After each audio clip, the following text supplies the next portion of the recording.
kung tanggalin natin yung pera mo, gaano ka kayaman. 99% to say, oh, I'm broke.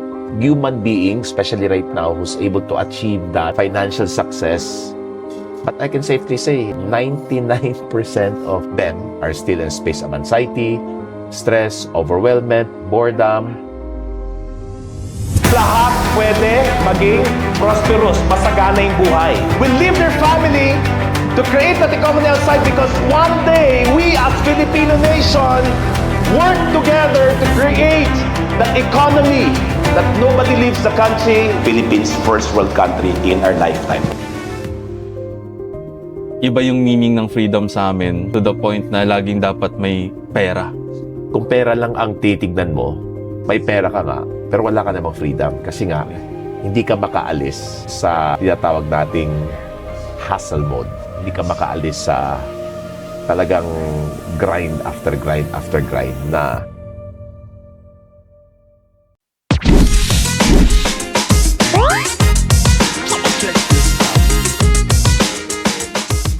Good morning, Coach Russ. It's an honor to be with our coach, Coach Russ. So, quick background guys, wala akong coach before. And talaga naghanap ako ng coach because it's hard to have a journey lalo na sa industry natin na mag-isa ka lang. Hindi mo alam, hindi mo na-validate yung mga binabasa mo, yung experience mo kung tama ba yun. But having someone in front of us, tinuturo kung are we in the right direction? And bakit may minsan dumadating sa time natin na even though na we reach that success, na-feel natin yung resistance, hindi tayo maka-breakthrough. And that's something na pag-uusapan natin today. So, ayun, Coach! Good Coach, morning. good morning, Evan. good morning, good morning. So, ayun, Coach, maybe siguro, Coach, ang first question, no? Ano ba yung pinaka-fundamental reason kung bakit nagkakaroon tayo ng resistance sa success natin? Siguro unang-una, yung definition ng success na meron ako, hindi siya match sa definition ng success na maybe your world is rotating, no, evolving. If I may ask you, ano ba yung definition ng success sa industry mo o sa mga tao na kapalibat sa'yo? Paano natin nalaman na successful na sila? So, sa industry kasi namin, Coach, ang nagiging basehan is more on portfolio size, eh. Alright? Kumbaga, pag sinabi nila na okay, profitable trader na ako, dapat na-reach ko na yung $1 million, 1 million peso, dapat na-reach ko na yung... It's more on materialistic side. So which means yung success is when I have this, Yes. where I will be, and definitely that's the norm human being, especially right now, who's able to achieve that financial success. But I can safely say 99% of them, I don't know if you can validate this in your organization, but are still in a space of anxiety, stress, overwhelmment, boredom, and it seems like their life is not the way they want it. Ang meron lang sila pera. Tama ba? Ayun ba yung description ng iniikutan mong mundo? Yes, Coach. Kasi sa mundo namin, Coach, more on lagi kami sa resulta eh. Lagi Okay. kaming result-based. Kumbaga, walang relationship doon. It's more on very transactional na dapat ma-reach mo yung ganito or else hindi ka authority or you don't have the say or kumbaga wala kang status diyan kasi hindi mo na-reach yung point na yun eh. It's more on very very competitive. Just like everyone else, no? And basically, kung yan ang definition ng success natin, parang ayaw ko maging successful. Di ba? Parang nakakatakot na na-reach yung certain level of success, tapos yung mga nagsisimulan, nakikita parang, oh, shit, ang dami yung pera, okay to. But in real life, okay, how's their health? They're suffering. Marami yung nakita, Coach, laki ng kinikita pero parang pabalik-balik sila sa hospital and then yung iba parang iba na sila nung wala pa silang pera, masaya sila, okay sila kausap pero parang ngayon nag-iba na rin sila. I don't know if na-amplify ba yun ng pera or it changed them. I'm not Alright. sure. Kasi nakafocus lang sa pera eh. Again, nothing wrong except if that's how you focus your life. Talagang it's a never-ending chasing after chasing after chasing because you still feel empty. So health-wise, hindi ramdang mayaman kasi nga daming sakit, daming karamdaman, or hindi nag-aalaga ng katawan, no? How about relationship, no? Sabi mo nga, transactional, parang mas maganda pa nung walang kinikita, mas masarap pa kasama. But right now, how are they in terms of the relationship? Maybe family, maybe with friends, maybe with colleagues. Right now, coach, parang ang ano usually, since na-mention ko nga, coach, yung transactional, no? Parang is more on laging business siya, business. Okay. Pero, yeah, nagsasucceed sila. But if kinausap mo sila, they're empty inside eh. Parang, alam mo coach, parang robot lang na nakaganon na sa umaga na tulala. Pero, constantly sila ganon na Alright. parang pag hindi nag-click sa kanila yung value na yun, hindi ka nila papansin Doesn't yun. appeal. It doesn't appeal to Alright. them. How about the success na dinidefine nyo na if I am a $1 million trader, pag tinanggal natin yun sa kanila, gaano na sila ka-successful? That's a good coach. Kasi what I've realized there nung tinanong mo yan is wala coach, parang nakadikit yung identity nila dun sa number na yon. Na if they don't reach that identity, they don't feel self-assured na parang pag $1,000 lang ako, parang I'm not someone, pero kung magiging 1 million or $100 million trader ako, parang I'll be on the top. Yeah. So, going back to your first question sa akin, yung bakit ganon, na nagpa-plateau, tapos hindi na makapigil, simply because, again, it has to start with number one, our definition of success. So, kung ang definition ko ng success ko is pera, bahay, fame, alright? Mukhang para sa akin, meron kasi akong inaarni the kingdom of wealth. Siya yung lowest form of wealth, no? So, tanong ko nga sa karamihan ng kilala kong sobrang daming pera, kung tanggalin natin yung pera mo, gaano kakayaman? And 90% or 99% to say, oh, I'm broke. So, which means money is just a result of something. And maybe the first thing that gusto kong i-coach sa iyo is yung definition ng success. Kasi kung ang definition of success is by money lang, measured by fame, measured by, money, parang pinakamababa yon na wealth form. Don't get me wrong. No, I love money. I have a lot of it. I enjoy it. Except that yung aking success, hindi siya naka-attach doon. And perhaps the way I define success is number one, every day, every moment, I have peace of mind. Which means, kikita ko today or hindi, may papasok na pera o wala, ninakawan ako or what, I'm completely at peace. How does that feel like if that's the measure of success? Happy coach. I think from that standpoint, you will feel complete eh. Kasi with this kind of measure of success, parang kung compare natin yung dalawang spectrum, iba dun sa na okay, maraming nagmamahal sa'yo, maraming naniwala sa'yo, at the same time, you are feel love, versus dun lang sa puro pera-pera lang. And I think dito sa side na to, I will be very feel happy na parang it's an experience, Yeah. kumbaga. So, again, if I were a genie, tapos hindi ka pwede mamili ng both, although in life, it's always both, no? $1 million, pero walang peace of mind. Okay? Walang pera, pero may peace of mind. Anong pipiliin mo? Peace of mind, coach. Exactly. So, it has to start there. Number 2, joy. Anong ibig sabihin ng joy? Yung joy kasi is internal eh. Which means, no if, no but, you're happy, you're excited, you're grateful because buhay ka.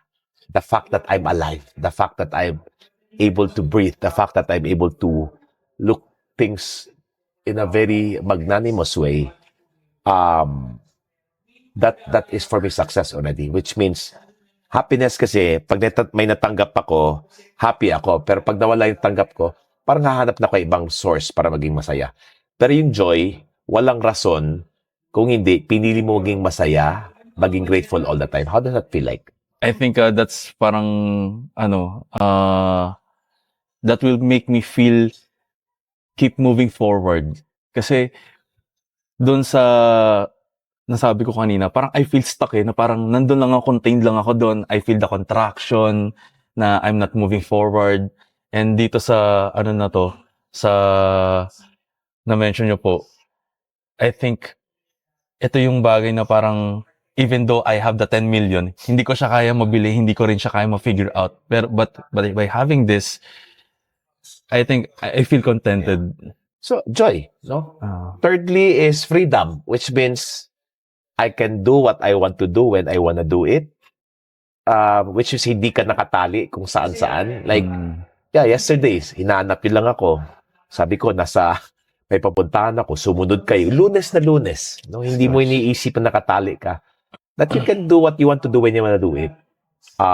You can have what you want to have when you want to have. But most important part, you can be who you want to be when you do it. So example, kaya ayoko tawagin sarili ko na coach ako or businessman ako. What if gusto ko na lang maging telephone operator, no? Parang mayroon akong karapatan, mayroon akong freedom na gawin at maging sino ako dahil yung pili ko. How does that feel like? That feels really good, coach. Kasi usually we have this notion na that true freedom is only true financial freedom. But nakakalimutan namin na it's having the right choice at the right time. Pero ikaw yung pumili nun. But sometimes kasi nawawala po yung laging iba yung meaning ng freedom sa amin to the point na laging dapat may pera. Okay. Nakadikit lagi siya sa pera. Again, don't get me wrong, ang sarap ng sobrang daming pera kasi ang dami mong choices. Yeah.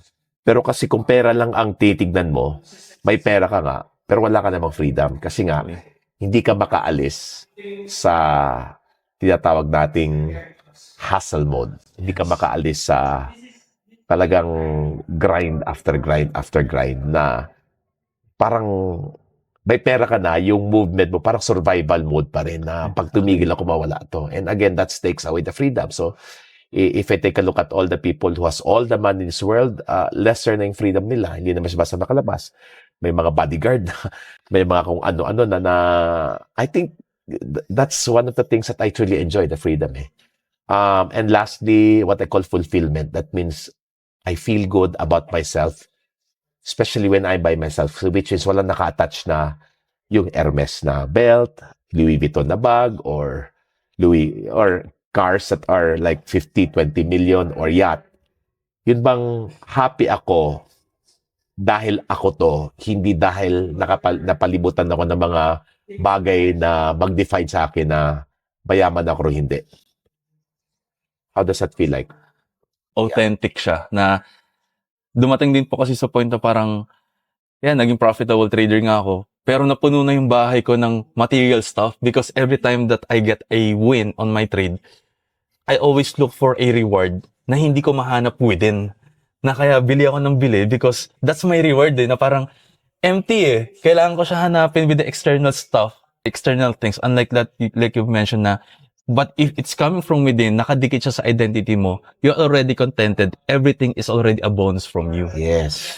That's why, if you want to start living a life wherein hindi ka matakot mawalan, hindi ka magpa-plateau, at kung mag-plateau ka man, naintindihan mo, na-enjoy mo lang, we have to start defining success is what we call abundance. So abundance is never about what you have or what you do, but abundance is really understanding kung sino ka bilang anak ng source ng abundance, which is our God Almighty. And our God Almighty is limitless. And therefore, your only job here is to make sure that you start to create that inner knowing, that you know that it is your birthright. And it's a lot of inner work. So which means, ang ultimate priority mo, more than money, because money is just a result of a being. That what you want is a never-ending flow of money na What if sabihin ko ang pera parang hangin lang yan na hindi mo kailangan habulin, right? That's why it's called currency. It has to flow out for it to flow in. Yung pera na nakikita natin is just a paper money, but behind it is currency, behind it is energy. What if your only job here is focusing on you as the money-making machine, and you're just focusing on your spirit, on your flow, on your energy, so that when you're focusing on that, if money is what you want, it will just like be an air. Na hindi mo kailangang kulungin, hindi mo kailangang i-manage, kusang lumalapag, kusang dumarating, at walang katakot-takit. Kasi you have that inner knowing that you know that this is who you are, this is how you were created. How does that sound like? How does that feel like? That sounds like total freedom, coach. That Yeah. sounds like a total freedom na knowing, yung ano, coach, kasi sa nasabi niyo po, parang laging sa aming mga traders, laging nandun kami lagi sa scarcity, lalo na po yung mga beginners. Nandun lagi sila sa scarce na every choice that they make, dapat may babalik. But based on what you have mentioned, coach, parang let it circulate. Na kung dadaan siya sa'yo, let it flow. Kung dadaan siya sa'yo, let it flow na lalabas din siya sa'yo. Kasi if lagi lang siyang papasok, what I've realized is baka it will be too much for you. Yeah, it's a never-ending constant chase eh. Instead of putting that out, maybe ang invitation ko sa iyo is to make sure that your ultimate number one non-negotiable priority is, again, peace of mind. I should say joy. Number 3 is fulfillment, and number 4 is freedom. And the way you do that is really do your number one, inner work, which means have an intentional living wherein you intend to live a life moment to moment that you have all of this for. And the way you do that really is what I call extreme self-care. Okay? Your extreme self-care is really just taking care of the money-making machine. That when you start taking care of the money-making machine, that you feel whole, you feel perfect. And then, if money is what you want, bigla na lang siyang lumalapag. Kasi nga, yun yung energy mo sa loob. Yun yung nai-invite mo. Yun yung nai-invite mo. No? Hindi mo siya priority. So, kaya nawawala, kaya dumarating, kaya natatakot ka kasi nakafocus ka sa kawalan versus focus ako na gusto ko ang feeling ko araw-araw buong-buo. Talagang expanded. Hindi siya contracted. Because when you expanded, when you contracted, kung darating man, masikip, biglang mawala, hanapin mo. Nakakapagod yun. No? And for you to know that, okay, ikaw, if I may ask you, since you got into the space of my coaching, ano yung non-negotiable mo ngayon na masasabi mo somehow ang layo na ng peace of mind mo noon versus ngayon kasi yung nagkikwento mo sa akin, somehow yung freedom mo ngayon mas malawak na, yung fulfillment mo ang lalim na rin, but above all, feeling ko you have joy right now based on how we interact yesterday.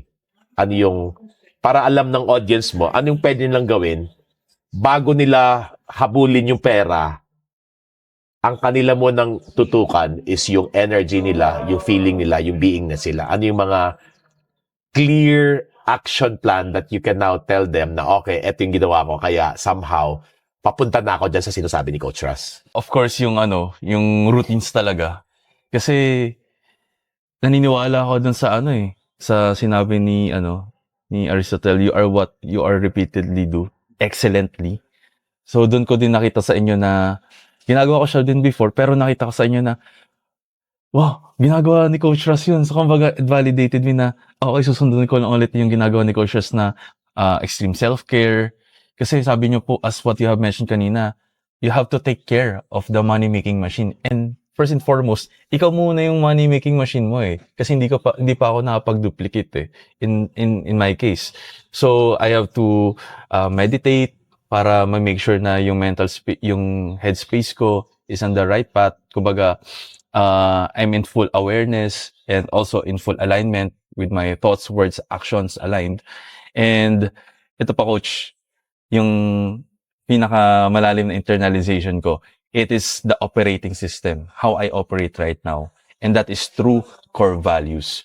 Before kasi coach, hindi ko alam talaga malinaw clearly kung ano ba yung mga core values na yun. But when I got into your coaching na ito dapat yung mga core values, you have to be coming from compassion, loving, you have to be considerate. But of course, how are you going to cooperate naman when it comes to business? You have to be excellent, professional. So those core values, because ang dami niya eh. And that's why lagi ko sinasabi din sa mga students ko, it's like having Pokemons na you can have 3 muna for now, kunin mo muna yung 3. Once you graduate from that 3 Pokemons, pwede ka na ulit kumuha ng bago mong Pokemon. Kasi ang naiisip ko lang dati, coach, before ako mapunta sa inyo, tough love ako eh, na I got this result from having tough love, pero nagkaroon ako ng bearing, nagkaroon ako ng resistance na, bakit ganun, hindi na nag-work yung tough love? And yung mga tao lumalayo na sa akin because, again, it's tough. It's tough love. And dun ko nakita na, dapat pala, I have to be open. Magkaroon na ako ng vulnerability. Kasi tapos na ako sa survival mode eh. Kailangan ko na maging open. Kailangan ko na maging compassionate. Kasi excellent na ako sa mga ginagawa ko when it comes to execution. So, yun coach, na-feel ko na biglang I'm a result person. Hindi po ako yung tipong naniniwala sa mga BS.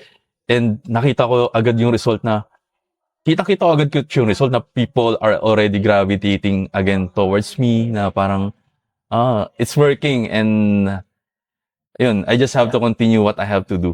Because you are now taking care of yourself extremely, chances are, hindi ka na nag-ooperate sa talagang gigil, ngarag.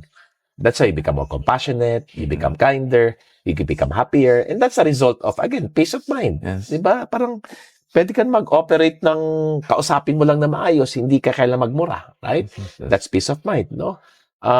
And being free, being liberated is hindi mo control ang nangyayari sa labas, but ang control mo lang, ano yung pakiramdam ko araw-araw. Because when I feel excited, when I feel happy, then whether the result is show up or not, doesn't matter. Why? I feel fulfilled. I feel good about myself.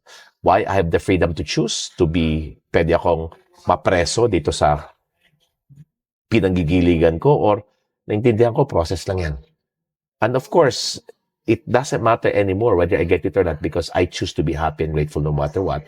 And this is what's going to give me peace of mind. So again, I think if there's one thing I would really recommend to you is to make sure that you live a lifestyle wherein number 1, ang ganda ng tulog mo. Kasi pagising mo, buong-buo ka. Excited ka parate. Pangalawa, if you want, wake up as early as you can. No? So, kayo, gising na naman ng 2:30. Ang dami ko nang na-accomplish. That's why, if you notice, pag kasama tayo, at a scale of 1 to 10, gaano ba ka-busy si Coach Russ? Or parang, dami namang free time to para walang ginagawa. Coach, parang parang 2 nga lang or 3 na parang ang dami yung free time, coach. Exactly. Diba? Mag-chat ka sa akin, tapos sasagot ka agad, may pa-video pa. Yes, coach. Tapos, nag-meeting tayo one time, ako pa yung nag-check, kumusta, ano nangyari sa meeting? Kasi nga, ang aga-aga ko. So right now, I started my day 2:30 to 3:30. Nag-meditate na ako. 3:30 hanggang 5:30, nag-aral na ako. 5:30 to 7, may Zoom ako. Tapos, 7 hanggang ngayon, naghahanap na ako ano pwedeng gawin. Nakita-kita, nagbablog-vlog. Sabi ko, para hindi naman sayang dinrive mo din ng 3 oras, mag-vlog na tayo. 'Di ba? At mamaya, paalis ako. Hahanap na ako na gagawin ko kasi nga ang aga-aga ko nagigising. So, grabing fulfillment ko, grabing productivity ko. Now, that's what we call intentional living. However, kung gusto mo talaga ng malaking buhay, kasi ito happy ka lang, grateful ka lang, fulfilled ka, pero pwede ka maging broke. Pero siyempre ayaw ko nun. Gusto ko rin ng malaking buhay, okay? Malaking pera. Kailangan meron akong pangalawa, which is intensity. Intense ako in terms of learning. No, na-notice mo naman kapon, nagkwentuhan natin, naglabas lang ako ng slides. Parang kada slides, ganga ka na nga. Parang, alright, hindi ako ningin na nga nun kasi natural lang normal. Can you imagine, Eman, today, I just studied 2 hours. 2 hours. And that's like every day. That's how intense I can. Why? Kaya hindi ako natatakot at hindi ako naghabol ng pera kasi yung value ko bilang tao, napakataas. Sabi mo nga kahapon, parang ang hirap ng mabuhay nang wala si Coach Russ. You said that, right? Yes, coach. Why? Irreplaceable. How can you be irreplaceable? Number one, knowledge. Diba? Sabi ko sa'yo, parang kaya certain na certain ako kasi grabe ang knowledge ko, sobrang advanced. At hindi ako tumitigil. Hindi titigil lang pera kakapasok sa akin kasi grabe ang knowledge ko. People pays for knowledge, not time. Kung gusto mo lang time, di 8 to 5 ka, di minimum wage ka. Pero pag mataas ang knowledge mo, mataas din ang sigilan mo. But I don't have just knowledge, I have a lot of skills. Right? At sabi mo nga, athletic ba ako? Hindi. Nag-aral ako ng yoga kasi nung pandemic, walang negosyo. Anong pwedeng gawin? O yoga. So, ang dami kong skills, nakakayanan. Experience. Grabe, ang varied ng experience ko. Kahit saan mo kaitapon, anong pwede kong gawin sa buhay. Sobra kong na-master yung buhay kasi nga open na open ako. In fact, once a week, I find brand new experiences. Yesterday, first time namin pumunta doon sa lugar na yun kasi it's an experience. Okay, nadagdagan na naman yung portfolio ko around it. So it may not be directly around money, but shucks, ang dami kong experience na pagkasama kita, hindi ako mauubusan. Okay? But above all, ang taas ng leadership ko. That's why I'm taking care of 30 companies already, but without me being there because naging leadership factory ako. And that's where my intensity comes in. With my growth, my experience, my skills, my leadership. Very intense. Growing it no matter what. However, why do I want to do it? Not to take money. Okay, I won't be hypocrite. I love a lot. I like a lot of money. However, the only way I can get a lot of money is understood and I understand the universal law, which is it's only when you give, when you receive. So therefore, I do it because I keep on giving, I keep on giving, I keep on giving. Like, yeah, we've been friends and business partner for the longest time. Did you ever hear me naningil, na ganito, na ganyan? Or all you see in me is just giving, giving, giving, giving? Right now, coach, all I see is giving eh. In the fact nga, coach, na ang intention lang namin is to mag-uwian lang kami but you invited us, no? Stay muna kayo. Stay ka. Parang, wow. Yeah, because you want to treat people how you wanna be treated. Yes. So which means kung mamadaliin ko kayo, okay, yan din ang treatment ko sa sarili ko. Mm-hmm. Right? So ayaw kontratuhin kayo sa mga trato na ayaw ko.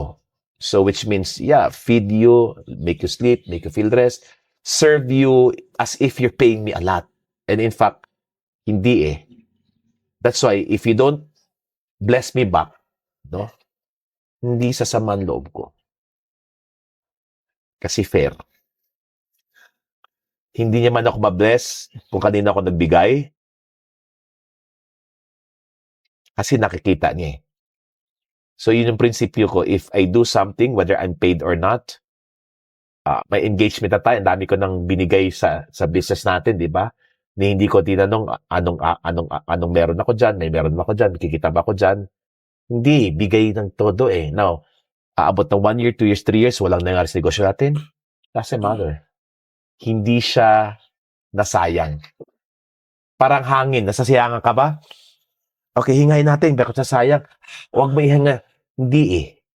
It's just everywhere. But again, it's a state of mind of abundance. There's always plenty.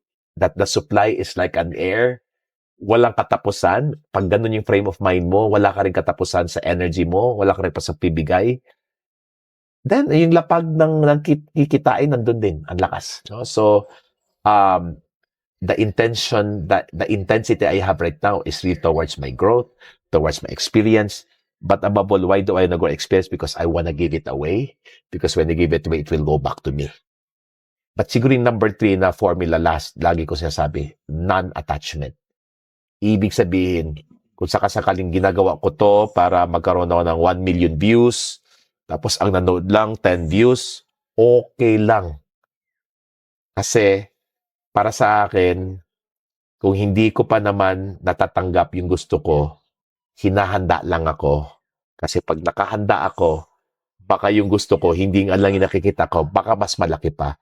And therefore, kaya hindi ako nadi-discourage, hindi ako natataranta, hindi ko nagpa-plateau kasi ang journey ko is just preparing myself what He's prepared for me to receive. Bakit dumadating yung time, once na ma-feel nila yung abundance, bigay sila ng bigay, and then, nagkaroon sila ng time na bigla silang, it changes everything for them, bigla silang naubos. The giving that they have is what we call careless giving. Careless giving. Ibig sabihin, specifically sa Filipino, meron tayong tawag na sandwich generation. Okay. You take care of your own family and you take care of the people, maybe your parents. So, naubos ka talaga. Which means, para sa akin, yung giving is, number one, has to be systematized.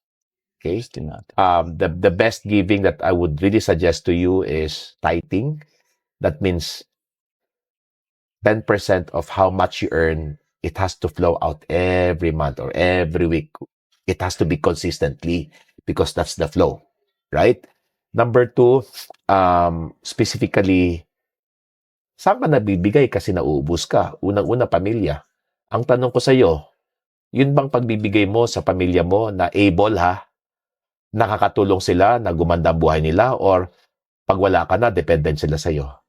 Oh. So which means your way of giving is just for you to look good. Mabait yan sa Eman. Grabe yan. Napaka-generous. Bibigay lahat buong-buo kahit said na. Parang mali. Right? Kaya hindi ako nauubusan kasi nga, inuuna ko yung sarili ko eh. No, selfish man ko selfish. Pero, you cannot give what you don't have.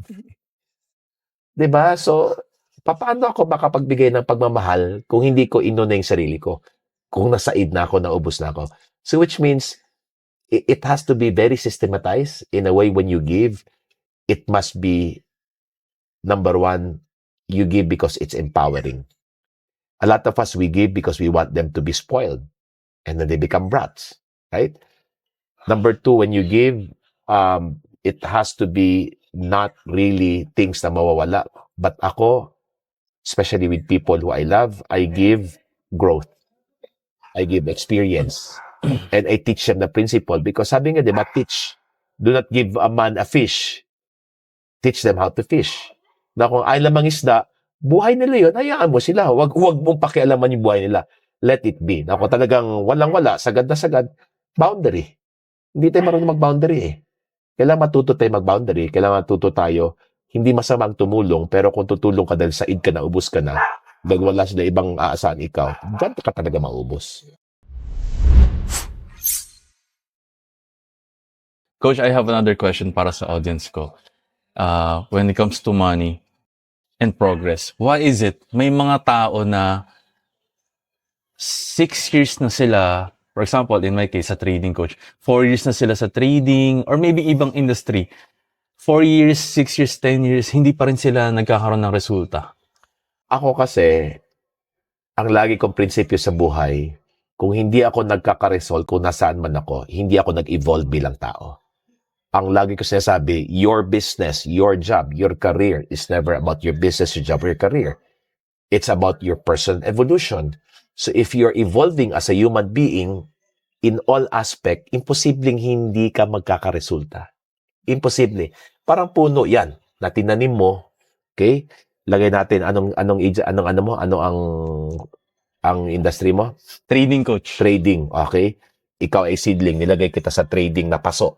Okay. Seedling ka, Oo. na puno, mangga. Okay. Lagay ka sa paso. Okay. Yan yung trading mo. Yan Yes, yung coach. environment mo. Yan yung knowledge mo. Yan yung skills mo. Yan yung experience mo. At wala kang ibang gawin kung hindi mag-trade ka na mag-trade. Pero nasa paso ka lang. Mag-grow ka, hindi. Hindi, coach. Mamumunga ka, hindi. Hindi, coach. Exactly. Kasi nakafocus ka lang sa dapat mo ginagawa. What if nakafocus ka sa growth mo, sa expansion mo, sa consciousness mo? Tinanggal ka sa paso, nilagay ka sa 1 hektaryang lupa. Kumusta ang punong yan? Magiging fruitful, coach. Which is, do not focus on the income, do not focus on the result, focus on your growth. Because you're focusing on your growth, automatic. Whether you like it or not, mamumunga ka. Magkakaresult ka. Imposibleng hindi. Kaya hindi ka nagkakaresult kasi nakafocus ka lang sa result, hindi ka nakafocus sa roots ng gagawa ng result. Again, remember, Eman, you are not the result. You are not the fruit, but you are the tree that bears the fruit. But kung ang focus mo lang ang fruit, hindi ka nakafocus sa roots, at paano mo palakihin yung roots mo para pag may bagyo, strong ka, para pag namunga ka, dadami, at yung bunga mo magiging puno, yung puno nagiging bunga, yung bunga naging bunga, naging isang buong forest ka na. That's, again, mindset of nakabonsai na puno, magandang tignan, maayos, pero walang purpose, walang bunga, hindi dumadami, versus nasa lupa ka na malaking chance na pwede ka ring mabuwal, pero mas malaking chance basta as long as you're growing your roots. Okay, nakakapit yan. As long as you watered, you learn every day through the sun. Okay, you rest when there's night, right? But you nourish yourself. Mamumunga at mamunga, imposible hindi mamumunga yan. I believe, Coach, nasagot yung mga tanong ng mga audience ko. And ito, Coach. Bakit, Coach, every time na nagkakaroon sila ng result, volatile yung emotion nila? For example, nanalo sila sa isang trade. Nagkaroon ako ng wins, okay. Ecstatic ako, happy ako, pero nadadamay din yung emotions nila every time nagkakaroon sila ng loss. Talo ako, anong gagawin ko? Kasi you're just focused on the result, not on the process. Because in life, there's no such a straight line. Right? Wala eh. But we were taught, grade 1, grade 2, grade 3, grade 6. Hindi. What I want you to understand, that life is a never-ending, constant movement. And therefore, this drop and up, drop and up. That's what you call change. If there's one thing that's permanent in this world, it's change. And then here you are wanting for this perfection, not understanding that this is also part of your practice. Because the moment you drop as low as you can, there's no way except to go up. But if you're afraid to go down, ang hirap na rin umakyat kasi lumiliit yung chances eh. So, what I'm trying to say here really is, do not look at what you receive or what you take on a daily basis. Look at your journey. Am I getting better? Am I more excited? Because in life, just like nature, I mean, you like this nature? Okay, hulaan mo ilang beses na itong binagyo. 1, 2, 3. Taon-taon. Taon-taon, Coach. Taon-taon. For years, for like centuries maybe. But they're still alive because they're not focusing on the wins. They're focusing on the true nature of life. That I don't judge this as bad. I don't judge this as good. I just judge this. It's just how it is. And therefore, I'm at peace pag bumagsak ako kasi hindi naman ako forever dyan eh. Pero pag bumagsak ako at nakafocus yung energy ko doon, ay tatagal ka talaga.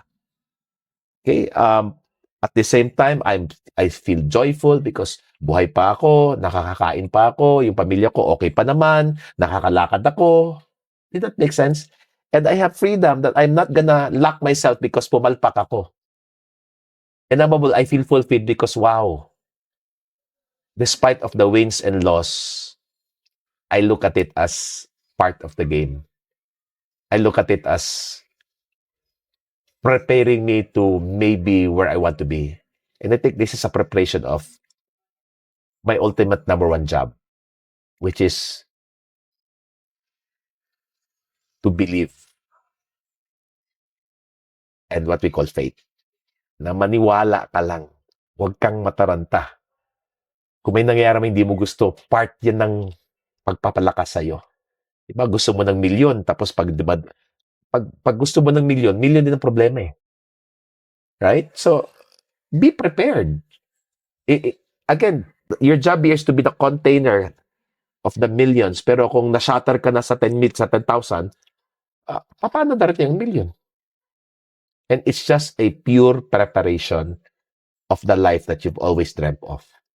Again, balik ako doon sa definition ko. Abundance is not what you have, it's not what you do. It's who you truly are. Limitless capacity. Therefore, no amount of external wins can allow you to be happy because you know that you deep inside, you are the source of every abundance. And therefore, yun lang yung tutukan mo. Everything else will just follow. Coach, what I'm getting from you, parang nagbuo yung puzzle sa isip ko from bakit yung mga tao nagkakaroon ng mga successful pero empty sila. It's because yung experience, hindi, yung lagi yung sinasabi coach, GEC, growth, experience, and contribution. It's either kulang sila doon or isa lang yung natatamaan nila. Kasi when I see people na biglang nag-shoot up agad yung career, di ba coach, sabi nyo, yung nature parang it's a peak and truth of life. Pero yung sa kanila, hindi sila nag-peak and true. Na-reach agad nila na isang shoot up agad. Kaya they feel empty. Hindi nila na-experience yung downs. So parang, kaya pag tinanong mo sila, paano ka nang successful? Wala madali lang sa akin eh. It's not inspiring. And coach. So, yeah, and guys, maraming salamat coach for that awesome conversation. And make sure to follow Coach Russ Yuson sa socials niya. And if you are also interested with other, lalo sa mga business people and executives who are also looking for the organization to grow, and you are also looking for coaching, ayan guys, Coach Russ is here with us. So, the man, the myth, and the legend. Kumaga, guys dito ako nakakita ng coach na in flesh, pinapractice lahat ng tinuturo niya. Because, when I was in the journey of coaching, puro libro lang, inaaral ko lang siya by myself, naging coach ako, pero dito, naghanap pa rin ako ng coach, and dito ko nakita kay Coach Russ lahat na nabasa ko, ginagawa niya talaga lahat. So, walk the talk, guys. Ayun. So, maraming salamat, Coach Russ. Thank you. Thank you po.